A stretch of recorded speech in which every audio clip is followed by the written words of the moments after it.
Las penalidades infligidas por aquel activo y eficaz profesor de Oxford a los espíritus recalcitrantes que se negaban a aceptar los moldes uniformes de la High Church, iglesia con altas dignidades, que estaba decidido a imponer a la iglesia inglesa, fueron sin duda leves comparadas con las feroces persecuciones en España, en los Países Bajos y en Bohemia.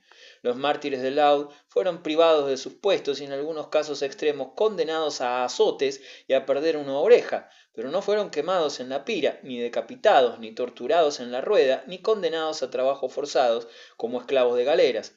Con todo, la política del arzobispo era bastante odiada por una gran parte de sus compatriotas para promover una corriente de emigración a las playas de Norteamérica. Todos los años, desde 1629 a 1640, centenares de hidalgos y de colonos, de sirvientes de granjas y de ministros de la religión, no en disensión con la Iglesia de Inglaterra, pero deseando adorar a Dios a su manera, dentro del ámbito de aquella iglesia, abandonaron su tierra natal para establecerse en las costas de Massachusetts. Es un curioso resultado de la política innovadora de un prelado pedante de Oxford que de ella saliesen los estados de Nueva Inglaterra, la raíz, como se ha dicho, de la cuarta parte de la población actual de Estados Unidos. El más importante acontecimiento de la historia inglesa de la época carolina, el más importante acontecimiento de la historia inglesa de la época carolina fue el imprevisto efecto de una mala política. Los fugitivos de la represión del Laud llevaron con ellos a Nueva Inglaterra las instituciones y el carácter de su raza. Las colonias de Nueva Inglaterra, perfectamente ordenadas, siempre se distinguieron por tres notas específicas: la iglesia congregacional, el consejo de la ciudad y la escuela de la aldea. Estos aspectos de la antigua vida inglesa quedaron tan firmemente implantados en el suelo americano que, cuando la época del vapor volcó sobre aquel continente millones de inmigrantes de otras partes de Europa, encontraron un país en donde sus habitantes se regían por el derecho común inglés, hablaban la lengua inglesa y mantenían muchas características esenciales del gobierno inglés. La gran rebelión surgió del hecho de que los escoceses de las tierras bajas, que eran un pueblo a la vez militar y presbiteriano, se negaron a aceptar el libro de oraciones anglicano que Carlos I y su imprudente ministro trataban de imponerles. Para Carlos, que no sabía nada de Escocia, fue una gran sorpresa que los escoceses, antes que aceptar la liturgia anglicana, lanzasen al campo un ejército en pie de guerra, al que, de momento, los pacíficos hidalgos ingleses no podían oponer una réplica inmediata. Las reacciones de la conciencia presbiteriana resultaban para él tan misteriosas como la prontitud de los escoceses para someterse a la prueba del combate.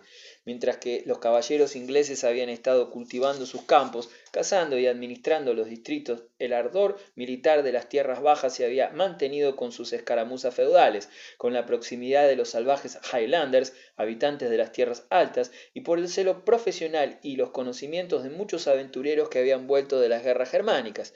Era bastante sorprendente que los escoceses acaudillado por el conde de Argyll pudieran presumir en su asamblea eclesiástica de Glasgow de rechazar el libro de oraciones y que era suficientemente bueno para los ingleses, pero era todavía más desconcertante que aquel pequeño país empobrecido pudiese ser capaz de lanzar de golpe un ejército a través de la frontera y que el rey de Inglaterra no pudiese esperar rechazarlo sin convocar para ello especialmente al Parlamento.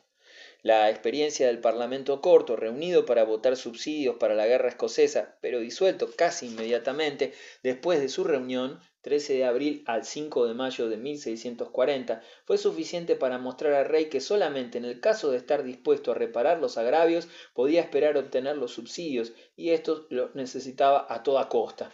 El ejército escocés, mandado por Alejandro Leslie, un veterano de las guerras alemanas, cruzó el Tweed, ocupó Durham y Northumberland y pidió como recompensa por su retirada una cantidad de dinero que Carlos no podía obtener más que acudiendo a un nuevo parlamento.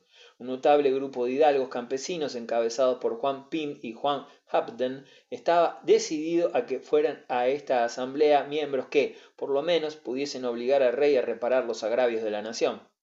El Parlamento largo es famoso no solo en la historia inglesa, sino también en la general, por haber puesto un límite definitivo a la autocracia de la corona inglesa, con las trascendentales consecuencias que para el desarrollo de las libertades políticas en todo el mundo resultaron de aquellos acontecimientos.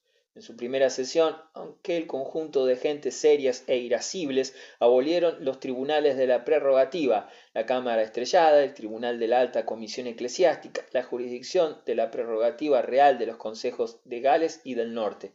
Declararon solemnemente la ilegalidad de recaudar dinero con el tonelaje, con el tanto por ciento o con el dinero de los barcos, sin ascenso del Parlamento. Las limitaciones que entonces se establecieron no han sido alteradas ya nunca. El Parlamento se aseguró entonces irrevocablemente el derecho de controlar la hacienda y, a través de ella, la política de la nación. También, irrevocablemente desde entonces quedaron protegidos los derechos civiles de los súbditos de las interferencias arbitrarias de la corona. Pero entonces nada parecía menos seguro que la posibilidad de que aquellos principios esenciales pudiesen quedar fijados e incorporados en la Constitución. Flotaban en el aire rumores alarmantes y el espectro de Stratford, conduciendo un feroz ejército escocés a Londres para restaurar el poder de la corona, era la pesadilla de los jefes parlamentarios. Mientras Stratford estuviese lejos y libre, Pym, la fuerza directiva del movimiento parlamentario, no podía estar seguro de la libertad inglesa. Se incoó un procedimiento de acusación y a mitad del juicio solemne, como parecía inseguro llegar a la convicción de culpabilidad, se sustituyó por el proceso de consecuencias mortales de traición.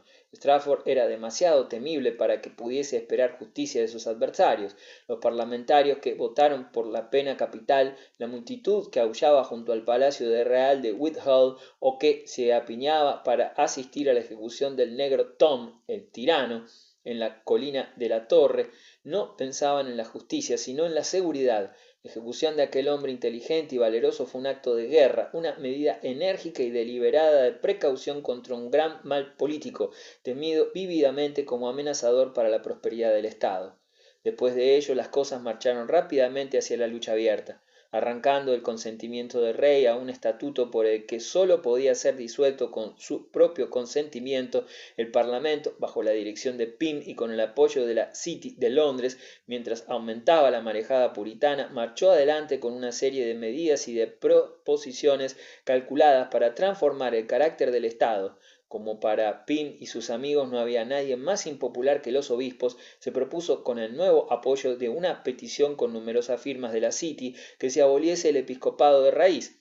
Una iglesia puritana manejada por comisarios laicos parlamentarios parecía preferible a Pym que una iglesia arminiana controlada por personas de nombramiento real que favorecía la autocracia en la política y que tendía al ritualismo en la religión. Pero el Parlamento, bajo aquella dirección vigorosa, no se contestó con arrogarse el derecho de reformar la Iglesia. Un terrible levantamiento de los católicos irlandeses, del que resultó una gran matanza de protestantes, puso en primer término de la política inglesa el problema del mando del ejército. Contra todos los precedentes, Pym estaba decidido a que el ejército de Irlanda fuese dirigido no por el rey, sino por el Parlamento. También lo estaba a que los ministros del rey fuesen tales que el Parlamento en adelante tenga motivos para confiar en ellos. Pero si el Parlamento controlaba la hacienda, la iglesia, el ejército y el consejo, en realidad gobernaba la nación. Carlos no estaba dispuesto a consentirlo de ninguna manera. En un acceso de locura decidió acusar primero y prender luego, 4 de enero de 1642, a los 5 miembros del Parlamento, Pym, Hampden, Hazelrig, Hulls y Struve, que habían dirigido la ofensiva parlamentaria. Pero cuando el 4 de enero se presentó en el Parlamento, los pájaros habían volado, y 6 días después Carlos creyó también prudente volar lejos de las tumultuosas y hostiles multitudes de Londres. Durante el curso de aquellos inquietos y apasionados debates, la unidad del Parlamento largo, que se había mantenido mientras la cuestión debatida era la restauración del antiguo equilibrio entre la corona y el Parlamento, quedó rota irreparablemente. Los episcopalistas moderados fueron precipitados a las filas realistas por la ley que atacaba de raíz el episcopado. Se formaron partidos y las diferencias entre ellos se agravaron cuando resultó evidente que Pym no pedía lo que el Parlamento había pedido ya antes, sino que aspiraba efectivamente a la última soberanía. Se ha calculado que, cuando la guerra civil estalló, la causa parlamentaria contaba con 30 miembros de los lores y 300 de los comunes. El pueblo inglés, en el que había una larga y feliz tradición de armonía social, se alistó solo con lentitud y penosas vacilaciones en los dos campos opuestos de los caballeros, cavalier, y de los cabezas redondas, roundheads, las circunstancias que más enconaron la guerra civil o que indebidamente alargaron su duración no tenían nada que ver con problemas sociales. Las clases no sentían antagonismos, no era un problema de hambre contra prosperidad, ni el país sufría por intereses creados de bandas mercenarias, de tropas que merodeasen. Del principio al fin, la bandera de los principios constitucionales flotó enhiesta y visible para todos en el combate. Los hidalgos campesinos dieron jefes a ambos partidos. Los condes de Essex y de Manchester, Lord Fairfax y Oliverio Cromwell, los principales generales del bando parlamentario, pertenecían todos a la clase territorial, a aquella aristocracia humana e ilustrada de deportistas, lenta para irritarse y rápida en el perdón. La guerra la limpió de sus venenos más malignos y la despojó de algo de su crueldad. Las condiciones generosas otorgadas a Oxford en su capitulación a fines de la guerra, 20 de junio de 1646, pusieron fin dignamente a aquella lucha. La guerra, que duró 5 años, en definitiva fue ganada por los parlamentarios que, disponiendo de la flota, del capital de ciudades protectoras y de los condados orientales, tenía un decisivo predominio financiero. Con todo, el dinero tardó en producir su efecto completamente, aunque hizo segura la victoria y aunque la moral puritana no flaqueó. En la campaña de 1643 los caballeros, mejor preparados que sus adversarios en el arma de caballería y contando con el príncipe Ruperto, sobrino del rey, un excelente jefe, obtuvieron tan amenazadoras ventajas sobre sus adversarios que Pym llamó a los escoceses para restablecer el equilibrio. Los ministros de la guerra deben aceptar los riesgos de la guerra. Antes que perderla, Pym estaba decidido a hacer frente a la posibilidad de que un ejército escocés dominase el escenario político de Westminster. En el campo de Marston Moor, en donde se libró la mayor batalla de la guerra, 2 de julio de 1644, su decisión quedó justificada, pues contingentes mixtos de escoceses, de gente del Yorkshire y de la Anglia Oriental derrotaron a los realistas del príncipe Ruperto, ganaron el norte para los cabezas redondas y de un solo golpe salvaron la causa parlamentaria del riesgo del desastre. Fue en aquella batalla del Yorkshire donde Oliverio Cromwell, 1599-1658, mostró por primera vez en una gran acción de guerra su sobresaliente capacidad como jefe de caballería. La victoria se debió a la serena decisión de sus Ironsides, costados de hierro, siempre impulsivos pero siempre disciplinados. El Parlamento reconoció el genio de su nuevo general, aunque Cromwell era independiente en religión y a propósito de ella estaba en desacuerdo con el intolerante erastianismo de Westminster.